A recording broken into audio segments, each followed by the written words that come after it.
مدرسې ته توجه نشته یونسکو له لوی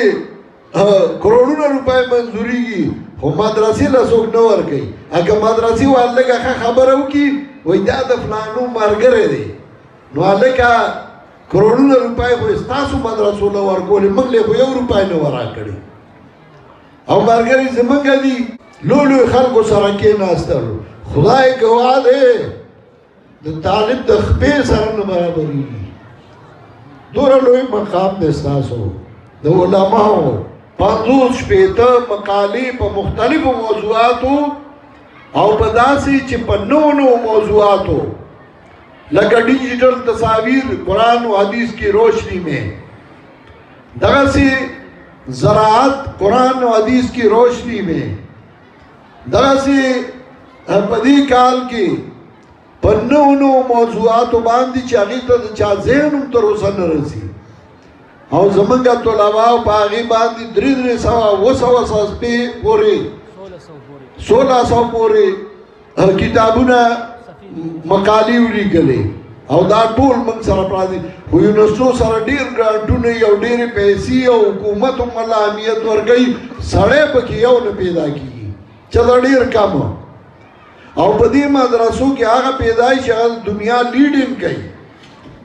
هغه دنیا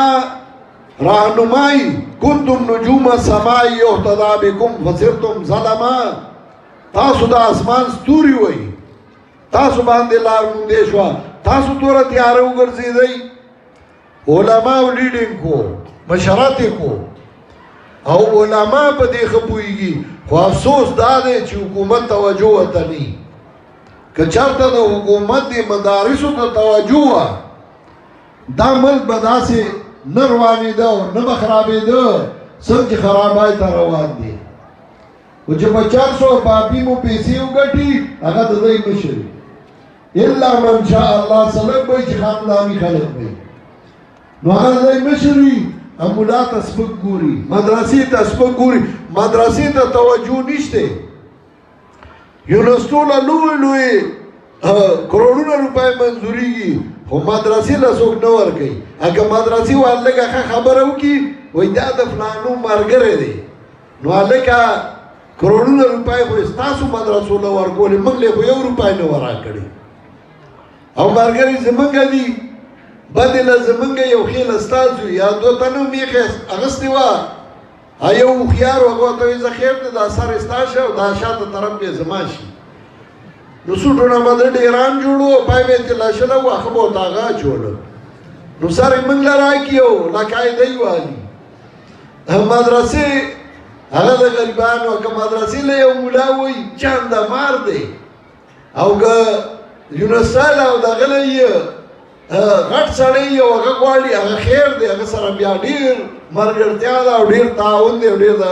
خو علماو په دې خپل ژوند خوشحاله شي ما ډېر لوی ځایونه ولیدل په لوی هوټلو کې پاتې شوم لوی خلکو سره کېناستلو خدای ګواه دی د طالب د خپې سره نه برابرېږي دومره لوی مقام دی ستاسو د علماو خو ځان درانه کوي سپکوي مه در په در مه ګرځئ ځان سوالګر مه جوړوئ که یو سړی در سره ملګرتیا کوي دین په کار کې په خوشحالۍ واله قدر یې وموکه احسان یې ومنه چې تا نه بوج کم که خو چاپلوسۍ مه کوئ چې تاسو روان یې چاپلوسۍ دین تاسو ځان نه سپکوئ دین سپکوئ او دې ته زما خیال د بدعتیانو 4 نسخات اغسته موږ پرې رد کو او دوی بیړۍ چاپې کړې اما سوالګر یې ځان نه جوړ کړي ځان نه سوالګر مه جوړوئ د دین کار کوم که را سره ملګرتیا کې احسان دې منم په ما دې بوج کم که که نه کې خدای به بل څوک پیدا کړي په اوچتو سترګو ګوري نو د دین کار کوئ الله به الله امداد هم کوي او الله به سپکوي هم نه او الله به بې عزته کوي هم نه او ګزان هم بې عزته کوي دین به بې عزته کوي الله دې تاسو ټول عزتمن کړي او الله ستاسو نه لوی علما جوړ کړي